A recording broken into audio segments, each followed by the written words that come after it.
Abre tu Biblia y vamos juntos a el libro de los Hechos, capítulo 2.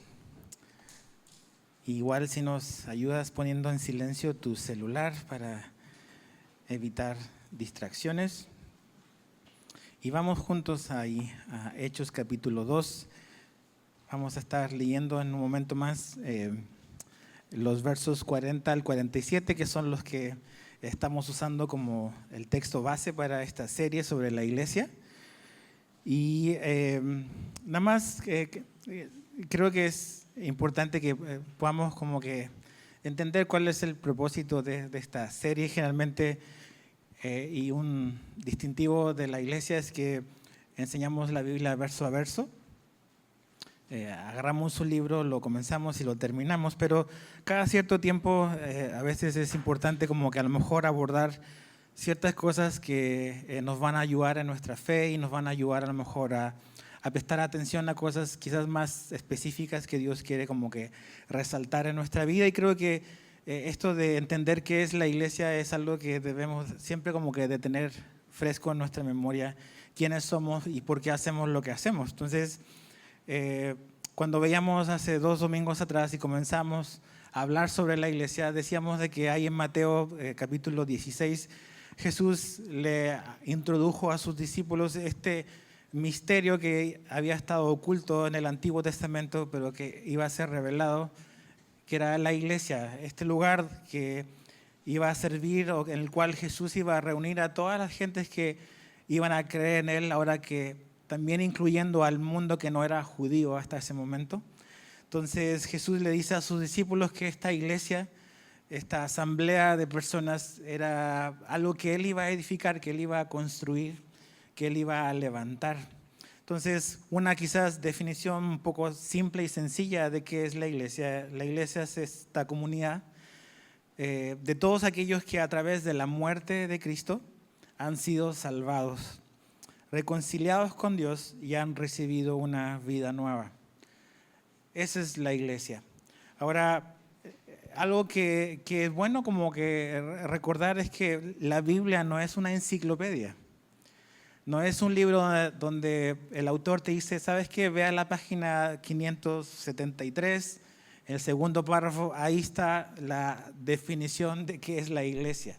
No, realmente la Biblia nos muestra a través de sus hojas lo que Dios hace, lo que Dios establece, y a través de la actividad, de las cosas que los primeros cristianos comenzaron a hacer y hacia donde el Espíritu Santo los estaba guiando, podemos como que aprender realmente qué es lo que la iglesia es y qué es lo que la iglesia debe de hacer. Entonces, ¿dónde encontramos un buen lugar donde fijarnos y comenzar a aprender qué es lo que la iglesia tiene que hacer? Es el libro de los Hechos. Ahí encontramos, creo que la intención original y el propósito original de Dios para esto que conocemos como la iglesia. Y la iglesia de Hechos era una iglesia que había venido a la vida porque el Espíritu Santo como que echó a andar este propósito y este diseño de Dios a través de la gente de Dios. Y era una iglesia a lo largo de todo el libro, que es una iglesia que estaba viva, era una iglesia que el Espíritu Santo se daba a entender, los cristianos comprendían hacia dónde el Espíritu de Dios los guiaba. Entonces es un buen modelo, un buen ejemplo donde podemos ver como la intención de Dios. Ahora, ¿cuáles eran las cosas que ellos hacían? ¿Cómo se veía la vida cristiana en el primer siglo? ¿Cómo se veía la vida cristiana lo más apegado desde el comienzo mismo de los primeros discípulos de Jesús? Bueno, leíamos la semana pasada que estos cristianos perseveraban, o como dice la Nueva Biblia de las Américas, se dedicaban continuamente a ciertas cosas. Y ese perseverar, ese dedicarse continuamente, hablaba de un compromiso a largo plazo, un compromiso, una perseverancia, una constancia a hacer ciertas cosas normalmente y habitualmente. Estas cosas no eran cosas aisladas que ellos hacían esporádicamente, sino que eran cosas que ellos practicaban regularmente. Entonces, a través de este modelo podemos ver que el Espíritu de Dios guía a la gente de Dios a hacer ciertas cosas. De esas cosas podemos aprender y podemos tener una idea de hacia dónde debemos de avanzar nosotros y hacia dónde Dios nos guía también a nosotros. Y lo primero que ellos hacían era, leímos en el 2:42, que ellos perseveraban o se dedicaban continuamente a la doctrina de los apóstoles. La primera iglesia, la iglesia de Hechos, era una iglesia que aprendía, una iglesia que estudiaba, una iglesia que hacía un énfasis en la enseñanza tanto de la Escritura, del Antiguo Testamento, como de las enseñanzas que los apóstoles habían recibido de Jesucristo. Los apóstoles eran como estos contenedores de las enseñanzas de Jesús que finalmente ellos plasmaron posteriormente en las hojas del Nuevo Testamento. Entonces, si queremos ser una iglesia de acuerdo al modelo de Dios, tenemos que siempre ir avanzando en la dirección de ser una iglesia que aprende, cristianos que aprenden la palabra de Dios, que estudian la palabra de Dios, que quieren conocer a Dios, pero ese conocer a Dios no es con el objetivo de acumular contenido o conocimiento, sino que ese conocimiento sea el que transforma nuestra vida, que es finalmente la razón por la cual Dios se revela. Es para mostrarnos quién es Él y cómo Él también nos quiere cambiar a nosotros. Entonces, habiendo dicho eso, vamos a leer nuevamente de los versos 40 al 47 de Hechos 2 y dice así: Y Pedro con muchas otras palabras testificaba solemnemente y les exhortaba diciendo: sean salvos de esta perversa generación. Entonces los que habían recibido su palabra fueron bautizados y se añadieron aquel día 3,000 almas.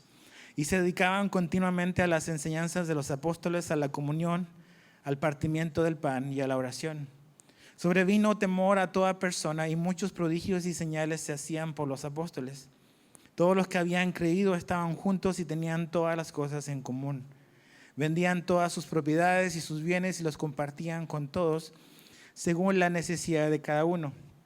Día tras día continuaban unánimes en el templo y partiendo el pan en los hogares, comían juntos con alegría y sencillez de corazón, alabando a Dios y hallando favor con todo el pueblo. Y el Señor añadía cada día al número de ellos los que iban siendo salvos. La semana pasada vimos la enseñanza de los apóstoles, hoy vemos otro distintivo, otra marca distintiva de estos primeros cristianos, y era que ellos perseveraban o se dedicaban continuamente a la comunión. Entonces, quiero que te imagines un poco esto antes de proseguir y continuar. El contexto del momento que estos cristianos están viviendo es lo que sucedió en los días siguientes al día de Pentecostés, el día en que el Espíritu Santo vino sobre los 120 y manifestaciones fuera de lo normal ocurrieron. Pero esta multitud empezó a oír lo que estaba ocurriendo ahí y finalmente Pedro, el apóstol Pedro, predica el Evangelio y 3,000 personas responden al Evangelio y vienen a la fe salvadora en Jesucristo. Esas 3,000 personas se añaden a la iglesia y de un grupo de 120 pasan de un momento para otro a 3,120. Entonces, esa gente que estaba en Jerusalén en ese momento, en esa temporada, eran judíos practicantes que estaban en Jerusalén porque era la época de la Pascua. Habían una serie de ceremonias religiosas que ellos iban a Jerusalén como un peregrinaje. Entonces, la mayoría de esta gente, cuando tú lees, habían personas de diferentes nacionalidades, judíos practicantes, pero que vivían en diferentes lugares, en ciudades remotas, a lo largo del imperio. Eran personas que tenían, aunque tenían y compartían la fe judía, tenían trasfondos distintos, culturas diferentes, venían de diferentes ciudades. Realmente no tenían cosas en común. Pero ¿qué fue lo que ocurrió en el día de Pentecostés? Bueno, el Espíritu Santo los unió y produjo una unidad que ningún hombre puede producir. El Señor, por medio de su Espíritu, los unió y los hizo permanecer y mantener esta comunión, que es la palabra que Lucas, el autor de Hechos, usa acá. Piensa en eso, personas totalmente distintas. ¿Cómo pueden tener comunión? ¿Cómo pueden estar unidos y cómo pueden mantener esa comunión viniendo de diferentes ciudades, de diferentes contextos, hablando diferentes idiomas, comiendo diferentes cosas? ¿Cómo Dios puede hacer, o quién puede hacer más bien, que un grupo tan diverso pueda estar unido en un lugar y mantener una comunión? Bueno, solo Dios lo puede hacer. Y si vemos la iglesia, y me refiero a esta iglesia o cualquier iglesia en general, vas a ver que la iglesia es un milagro de Dios. de que siendo tan distintos los unos de los otros, Dios nos reúne y nos ha unido en su cuerpo, en su iglesia, y nos lleva los días que nos reunimos a poder sentarnos juntos, a cantar juntos, a estudiar la palabra juntos, a servir juntos, siendo tan distintos los unos de los otros. Entonces, la palabra comunión es la palabra importante. Es la palabra que en griego es koinonía, es una palabra que los cristianos de tiempo a lo mejor usamos mucho. Vamos a tener un tiempo de koinonía. Pero esa palabra koinonía, su raíz básicamente viene de una palabra que quiere decir tener en común ciertas cosas. Entonces, cuando hablamos de koinonía, estamos hablando, o la Biblia está hablando, de aquellas cosas en las cuales, o las cuales tenemos en común. Hay ciertas cosas que los cristianos tenemos en común. A pesar de lo distinto que podamos ser, a pesar de lo diferentes que eran estas 3.120 personas, habían ciertas cosas que ellos tenían en común. ¿Qué es lo que hace a una iglesia? ¿Qué es lo que nos une hoy? ¿Por qué no estamos en otro lugar? ¿Por qué no estamos en la playa? No tiene nada malo ir a la playa. Pero ¿por qué estamos acá? ¿Por qué consideramos este espacio un lugar donde ciertos días nos reunimos a adorar a Dios? Bueno, somos muy distintos, pero ¿qué cosas son las que nos unen? Bueno, la palabra koinonía nos habla de ciertas cosas en común que tenemos. Entonces, la iglesia es esta comunidad de creyentes que comparte ciertas cosas colectivamente, que nos pertenecen a todos, que nos unen a todos. ¿Cuáles son esos elementos que estos cristianos compartían, que tenían en común a pesar de las diferencias? Bueno, la primera cosa, y son tres cosas las que quiero hacer énfasis esta mañana o esta tarde, es que ellos compartían, como nosotros también compartimos, una misma fe. Compartimos una misma fe. Estas 3.000 personas eran totalmente distintas las unas de las otras, pero habían oído, habían creído, habían aceptado el Evangelio de Jesús, el mensaje de Jesús, y al haber creído y aceptado ese mensaje y haber puesto su fe en Jesús, ellos habían sido insertados por Dios a esto que llamamos la iglesia. Y quiero que nada más nos fijemos y leamos rápidamente nuevamente los versos 40 y 41.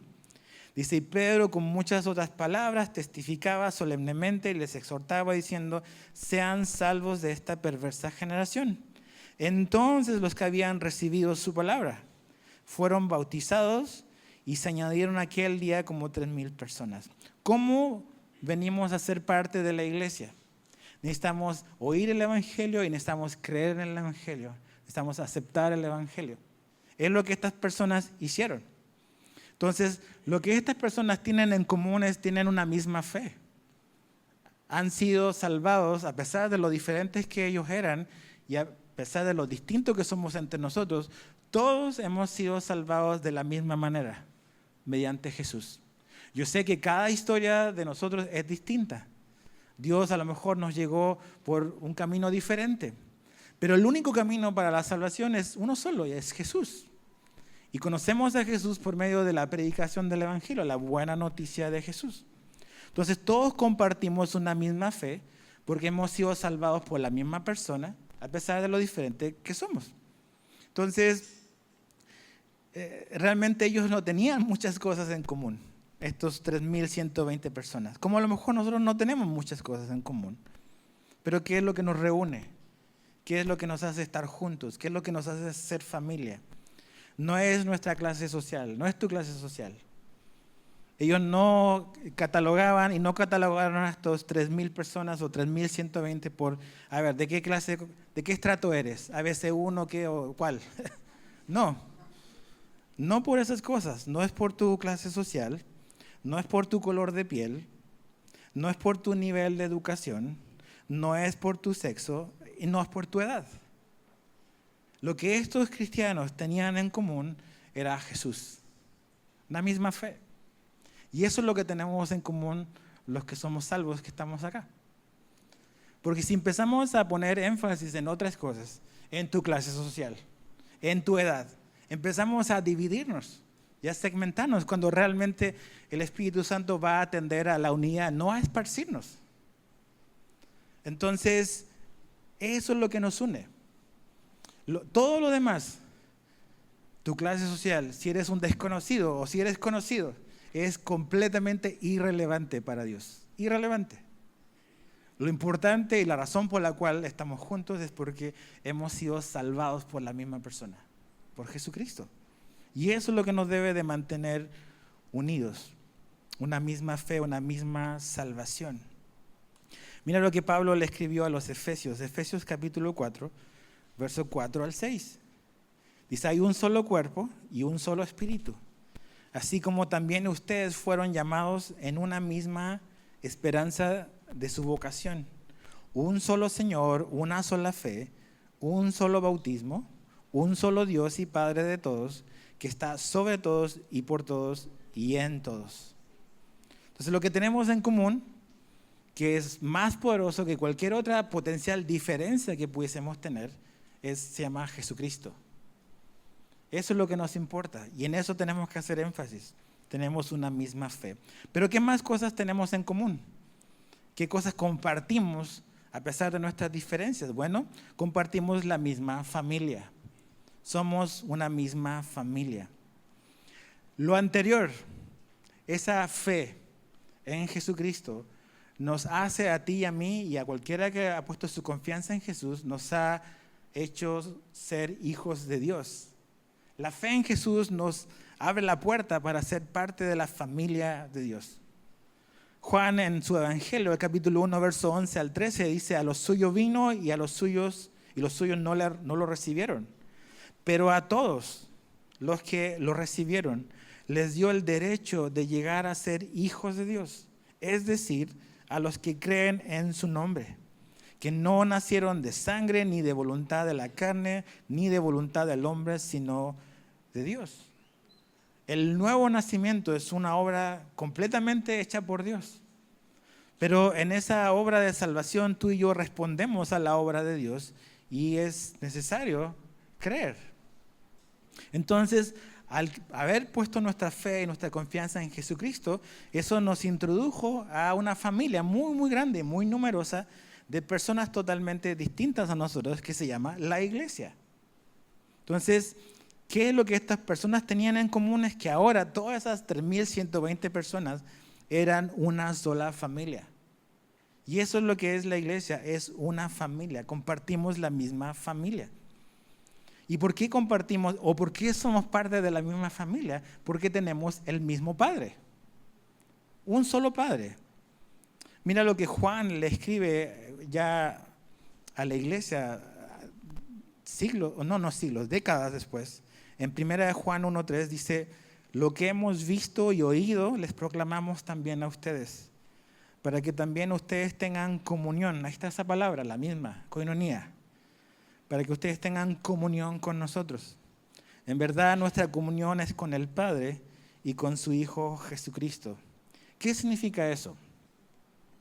Que la primera relación que tenemos y la comunión comienza en nuestra relación con el Padre por medio de Jesús. Pero al tener esta relación con el Padre por medio de Jesús, eso nos introduce a su familia.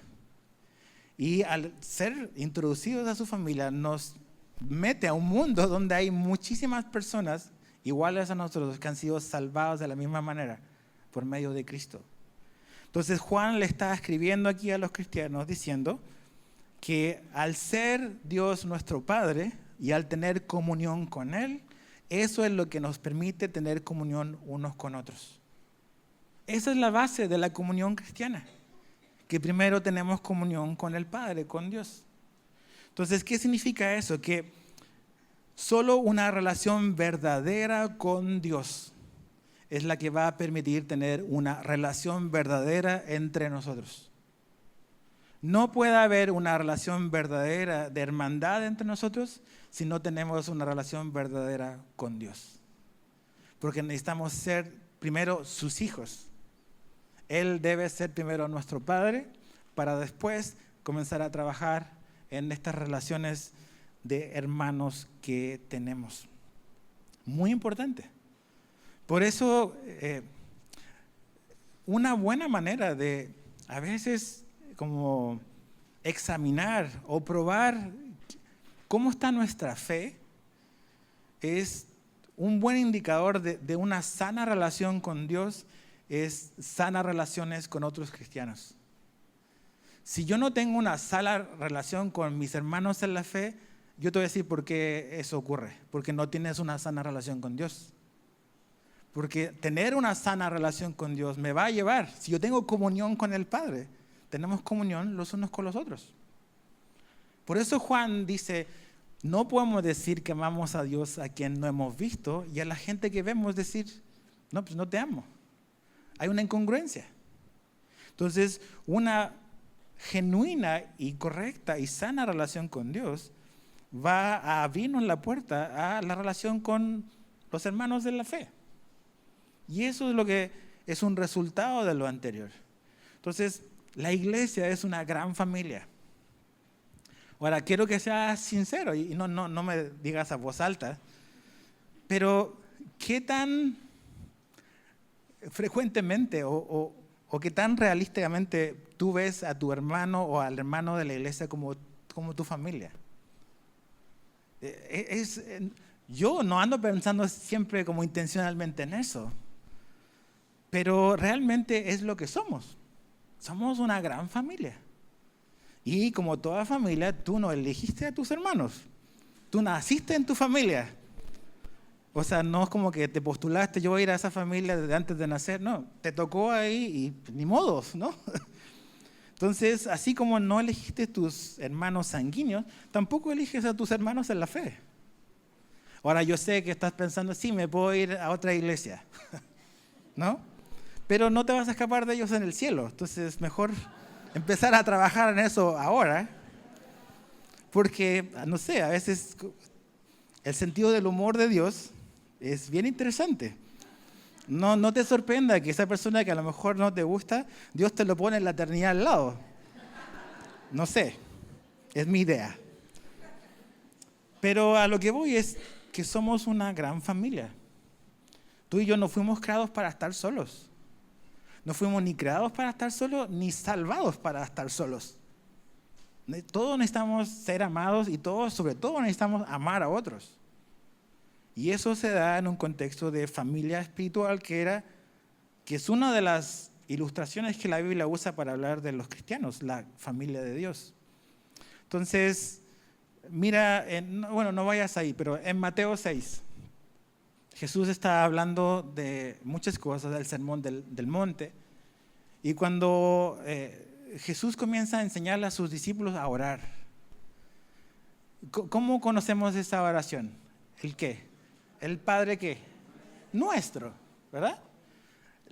No dice Jesús, oren así, Padre mío. En el siglo XXI a lo mejor oraríamos así, Padre mío, esto es muy personal. Pero Jesús dice, no, es Padre nuestro. Hay un factor colectivo ahí. Si es un Padre, es mío, pero yo estoy en un contexto donde hay otros como yo, donde el Padre también tiene otros hijos. No soy el único. Entonces, Padre nuestro también dice, danos, no más dice, dame. También dice, perdónanos, no dice, perdóname nada más. Y dice, líbranos. No es nada más, líbrame a mí. Entonces Jesús, a través de esos detalles, te vas dando cuenta que va como que insertando en la mente de sus discípulos esta realidad de que realmente ellos son parte de algo mucho más grande que sus vidas individualmente. Ahora, no digo con esto que el individuo no le importe a Dios. Dios es un Dios personal también, pero algo que debemos de entender es que Dios nos ha insertado en algo mucho más grande que únicamente nuestra propia vida. Somos parte de algo más grande que es una gran familia, que es la iglesia de Cristo. Somos parte de una familia y necesitamos pedirle ayuda a Dios para que podamos vernos como Dios nos ve y poder amarnos y tratarnos como Dios quiere que nos tratemos. Entonces, compartimos no solamente una misma fe, sino también una misma familia. Lo último, y donde aquí voy a detenerme un poquito más, es que no solamente compartimos lo anterior o tenemos en común lo anterior, sino que también tenemos en común algo muy importante. y es compartimos un mismo amor, o al menos eso nos ha pedido Dios. Jesús fue muy, muy claro y Dios es muy claro en que hay algo que nos debe de caracterizar como sus hijos y como sus discípulos, y es el amor. Cuando éramos a lo mejor más chicos, o todavía a lo mejor estás en una edad que estás en la casa con tus padres o con uno de ellos, finalmente como que la dirección de la familia no la ponían los hijos, no la ponen los hijos. O sea, los padres establecen, hay ciertos valores que en esta casa vamos a tener, entonces para esta familia esto es importante y tú como niño creces aprendiendo esos valores. La familia de Dios, que es la iglesia, tiene ciertos valores que nosotros no hemos establecido, Dios los ha puesto para nosotros. Y no son sugerencias, sino que son mandatos, dice la Biblia. Y Jesús definió una norma que es en la cual Jesús no va a bajar su estándar, y es que debemos de amarnos unos a otros. Eso es lo que Jesús nos pide. En Juan 13:34, Jesús le dijo a sus discípulos, un mandamiento nuevo les doy, que se amen los unos a los otros, que como yo los he amado, así también se amen los unos a los otros. Les decía a los que vienen a las 10 de la mañana que este mandamiento quizás seguiría siendo difícil, pero sería menos difícil si Jesús no hubiese incluido como yo les he amado. Porque ahí ya Jesús como que ya nos encerró. Porque eso significa que ni tú ni yo establecemos ni definimos cómo debemos amarnos. O sea, Jesús no nos da la libertad de definir cómo se ve el amor, sino que Él nos define cómo debemos amarnos. Y debemos amarnos, dice Él, como Él nos amó a nosotros. Entonces piensa esto, lo que nos debe de distinguir no es mis ideas, tus ideas, sino que el amor de Cristo. Pero Jesús no va a bajar el estándar, nosotros tenemos que subir el nuestro. El amor con el cual Jesús quiere que nos amemos no es con el amor natural que tú y yo tenemos. La Biblia también habla de amor fraternal. Pero la Biblia habla del amor ágape, que es el amor con el cual Dios nos amó, que es un amor que no es natural a nosotros. Entonces Jesús nos está diciendo, mira, yo no voy a bajar por ustedes. Ustedes tienen que subir donde yo estoy.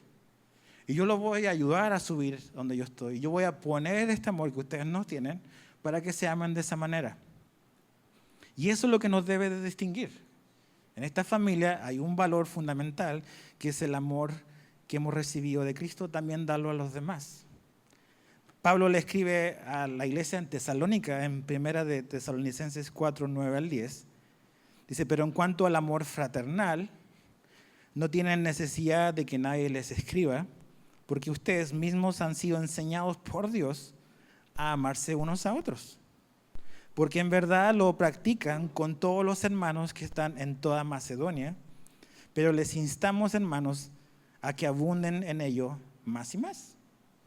Esta iglesia de Tesalónica era una iglesia que era elogiable. O sea, Pablo dice, ustedes tienen muchas cosas buenas, y una de esas es que no hay necesidad de que nadie los esté como que empujando a amarse, sino que ustedes se aman y se aman de verdad. Y algo que me llama la atención ahora al leerlo es, dice, porque en verdad lo practican. ¿Te das cuenta? O sea, el amor cristiano es un amor que se practica, no es algo que se siente o que se piensa, que es algo abstracto, es algo que se practica con cosas concretas. Y que en este amor, aunque ellos lo tienen, Pablo dice, pero se puede abundar en ello más y más. O sea, Dios nos da amor para darnos ese amor unos a otros, pero siempre hay espacio para crecer más en eso. Entonces, este amor es no negociable para Dios. Somos una familia que debemos de amarnos, porque eso es lo que nuestro Salvador pide de nosotros, lo que nuestro Padre pide de nosotros. Ahora, ¿cómo se veía este amor en la iglesia de Hechos, que es la que estamos estudiando? Este factor de que tenían comunión, que tenían en común todas las cosas. Bueno, la palabra koinonía, que es la palabra que se usa acá, que viene de esta idea de tener en común, también habla de que ellos compartían ciertas cosas, tenían en común ciertas cosas. Y una de las cosas que ellos tenían en común también y que ellos practicaron era este asunto de tener en común las posesiones o los bienes materiales que ellos tenían, que ellos poseían. Y eso está conectado con esto que estamos hablando del amor. Cómo ellos perseveraban en la comunión. Bueno, esta iglesia practicaba ciertas cosas. Y es ahí donde está, otra vez, si fíjate ahí en tu Biblia, los versos 44 y 45 de Hechos 2. Todos los que habían creído estaban juntos y tenían todas las cosas en común. Donde viene la palabra koinonía. Vendían todas sus propiedades y sus bienes y los compartían con todos según la necesidad de cada uno. Ahora ve conmigo y avanza al capítulo 4, Hechos capítulo 4, a la hoja siguiente quizás en tu Biblia. Hechos capítulo 4, versos 32 y 34. Dice, la congregación de los que creyeron era de un corazón y un alma. Ninguno decía ser suyo lo que poseía, sino que todas las cosas eran de propiedad común. Con gran poder los apóstoles daban testimonio de la resurrección del Señor Jesús y había abundante gracia sobre todos ellos.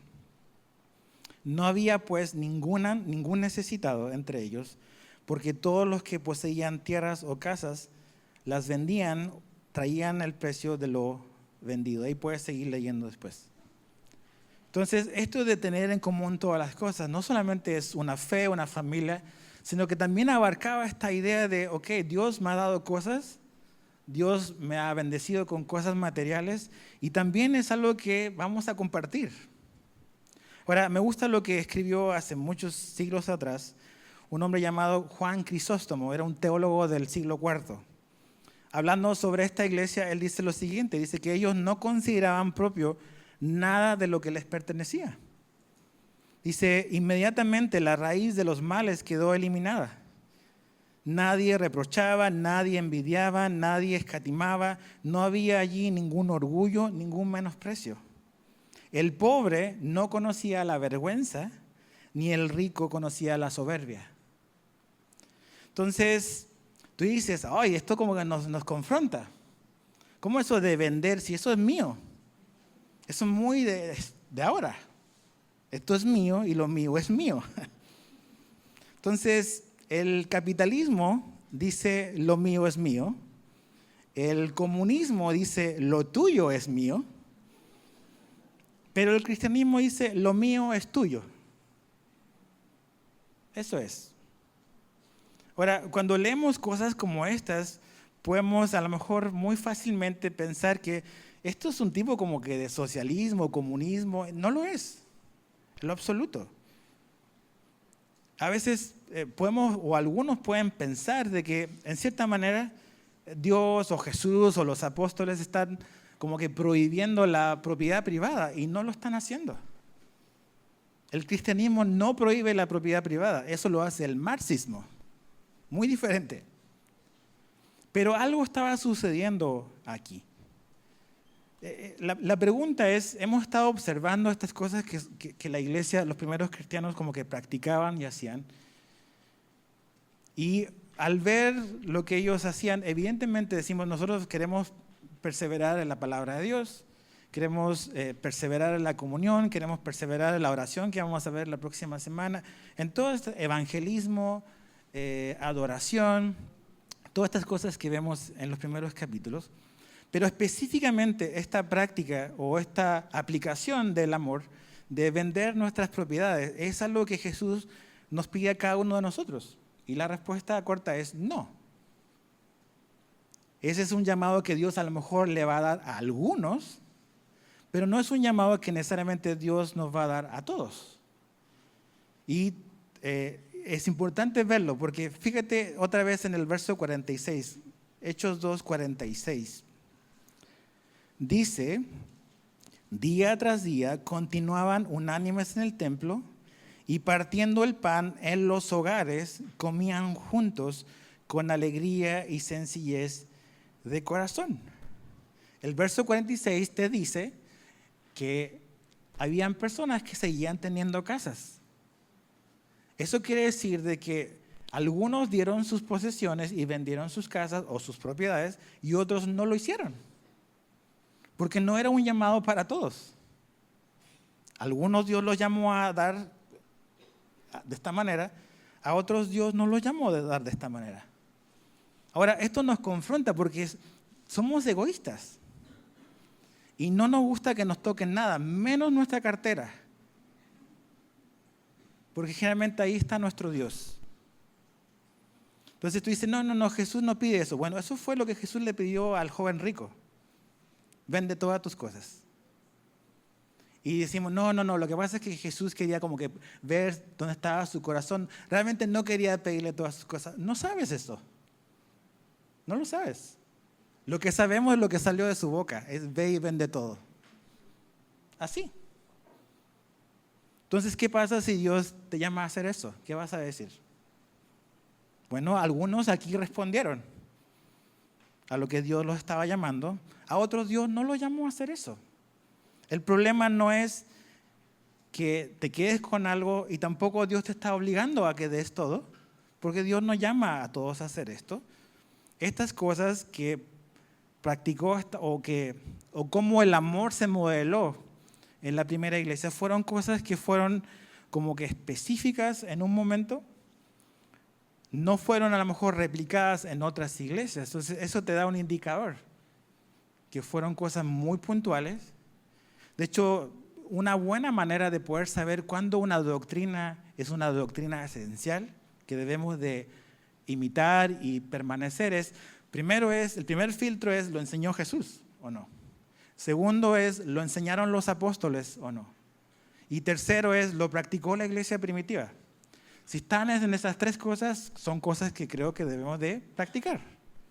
Pero hay cosas que enseñó Jesús que no enseñaron los apóstoles y que no practicó la iglesia primitiva. Por ejemplo, lavarse los pies. Jesús lavó los pies, pero no ves a los apóstoles haciendo eso. Y no ves a la iglesia primitiva tampoco practicándolo. ¿Es pecaminoso lavar los pies? No. Pero no es algo que una práctica común de la iglesia cristiana. Entonces, esta cosa de vender tus propiedades, ¿es una práctica que todas las iglesias hacían? Y la respuesta es no. Ahora, eso no quiere decir de que no somos llamados a dar, pero somos llamados a ser generosos, a hacerlo voluntariamente y sobre todo a hacerlo por amor a Dios y por amor a tu hermano, por amor a la iglesia. Mira, rápidamente, no lo leí, no tenía tiempo en el servicio de las 10, pero ve al capítulo 5, por favor, de Hechos. Hechos 5.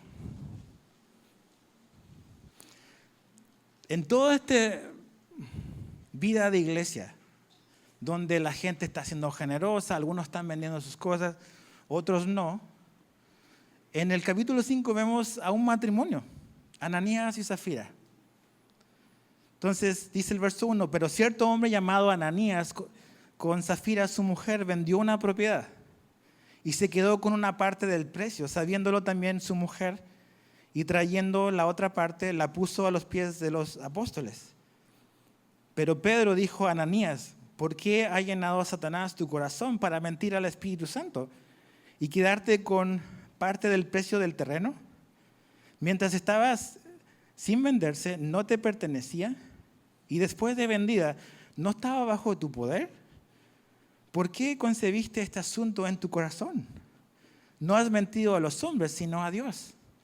Al oír Ananías estas palabras, cayó y expiró. Ahí, no sé si fue un infarto, Dios hizo algo. Y expiró, dice, y vino gran temor sobre todos los que lo supieron. Verso 6, entonces los jóvenes se levantaron y lo cubrieron y sacándolo le dieron sepultura. Como 3 horas después, entró su mujer y no sabiendo lo que había sucedido, y Pedro le preguntó, dime, ¿vendieron el terreno en tal precio? Sí, ese fue el precio, dijo ella. Entonces Pedro le dijo, ¿por qué se pusieron de acuerdo para poner a prueba al Espíritu del Señor? Mira los pies de los hombres que sepultaron a tu marido. Está a la puerta y te sacarán también a ti. Al instante ella cayó a los pies de él y expiró. así. ¿Cuál fue el problema? Pedro le dice, primero, ¿cuál era la necesidad de vender tu casa? ¿Alguien te lo pidió? Nadie te lo pidió. Dios no estaba pidiendo tu casa. Tú dijiste, los demás lo están haciendo, yo lo voy a hacer también. Después lo vendiste a un precio y estás quedándote con una parte, pero estás diciendo que estás dando toda la parte. ¿Alguien te pidió o te obligó a darlo todo? No, nadie te pidió darlo todo. Nada más tú estás diciendo que lo estás dando todo. ¿Qué era todo esto? Era hipocresía. ¿Era necesario que Ananías y Zafira vendieran su casa? No, Dios no se lo había pedido. Pero ahí te das cuenta que, primero eso, que Dios no le pedía a todos que hicieran estas cosas. Pero también te das cuenta que realmente Dios se fija en nuestro corazón. Entonces es un acto muy, muy serio el darle algo a Dios. Y la hipocresía o la pureza con lo que lo hacemos. Ahora, Dios no necesariamente repite estas cosas de la historia de la iglesia.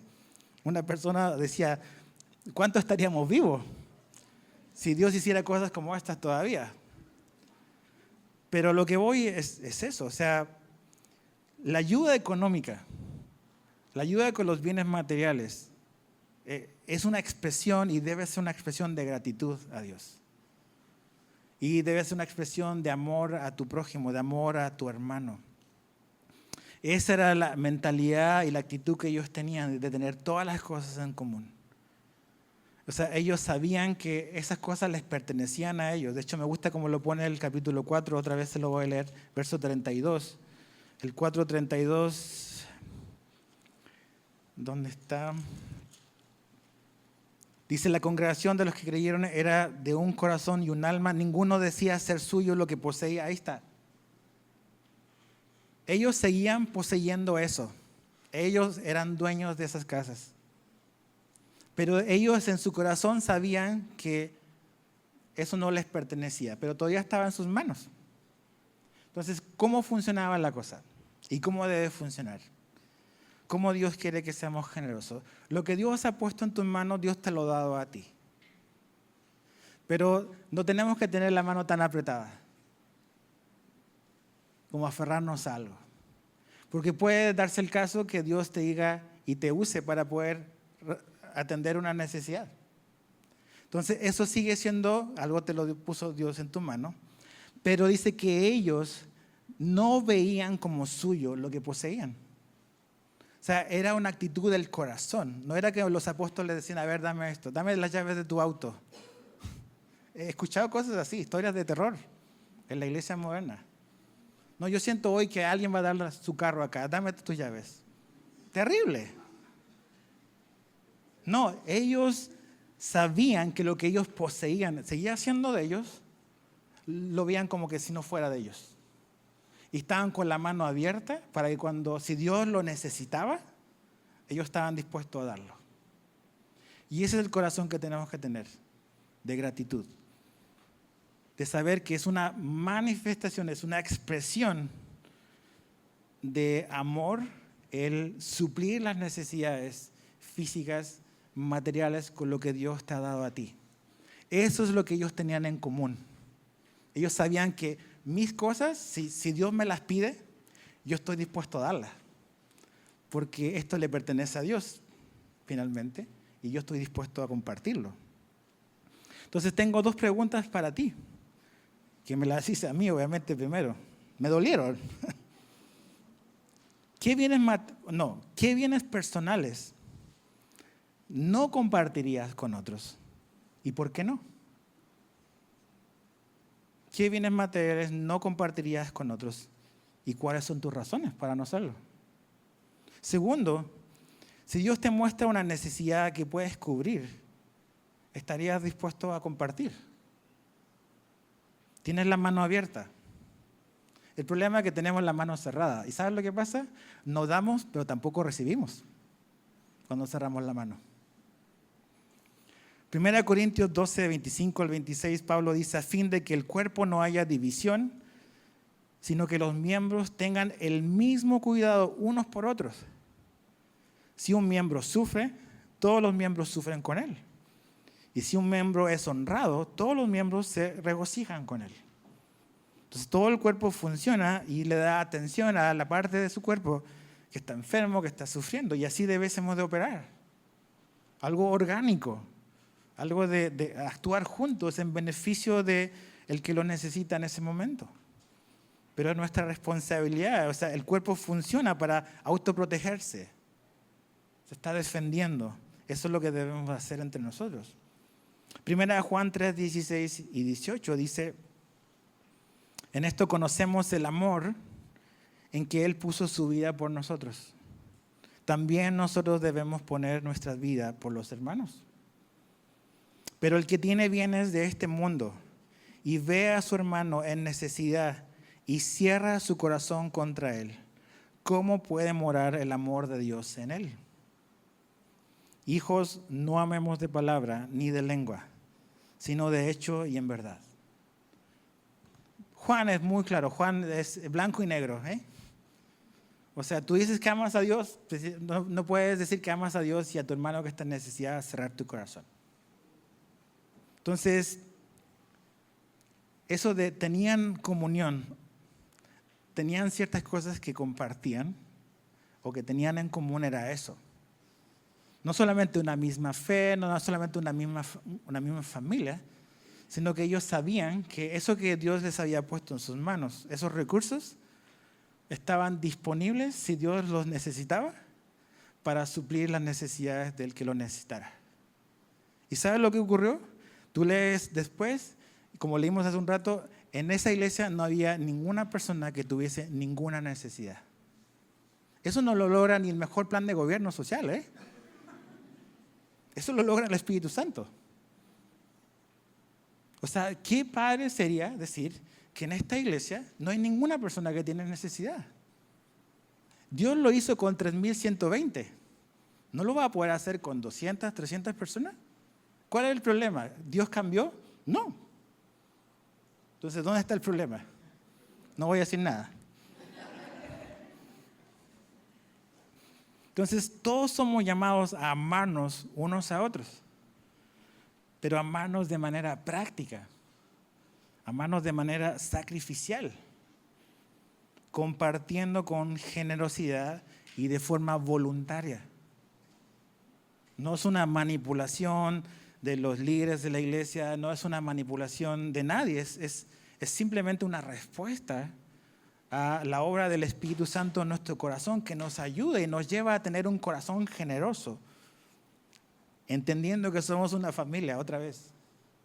A lo mejor ese es el problema, la razón por la cual no estamos quizás funcionando del todo bien o todos en esta dirección es porque no ves como tu familia, el que está sentado al lado. Entonces tenemos que comenzar a transformar nuestro entendimiento, a renovar nuestro entendimiento, que es lo que la Biblia nos pide, para comenzar a vivir la vida cristiana de la manera en que Dios quiere. Entonces, ¿de qué manera podemos mostrar amor práctico dentro de nuestra iglesia hoy? De una manera que podamos manifestar verdaderamente que compartimos una misma fe como lo hacemos y que compartimos una misma familia y también un mismo amor. Entonces, creo que algo que debemos de entender es eso. O sea, les decía a las personas que vinieron a las 10 que a veces un peligro que podemos correr es que nos contentamos y a lo mejor hasta nos jactamos de ser una iglesia que estudia la Biblia verso a verso. Pero ¿de qué serviría eso si no practicamos lo que aprendemos? O sea, Pablo le dice a los corintios, o sea, puedes hablar los idiomas, puedes hacer lo que quieres, pero si no tienes amor, no te sirve de nada, es nada más un ruido molestoso. Entonces, creo que necesitamos pedirle ayuda a Dios, porque creo que es probable que necesitamos arrepentirnos de esto, de no vernos como Dios nos ve. y de a veces no funcionar como Dios quiere que funcionemos.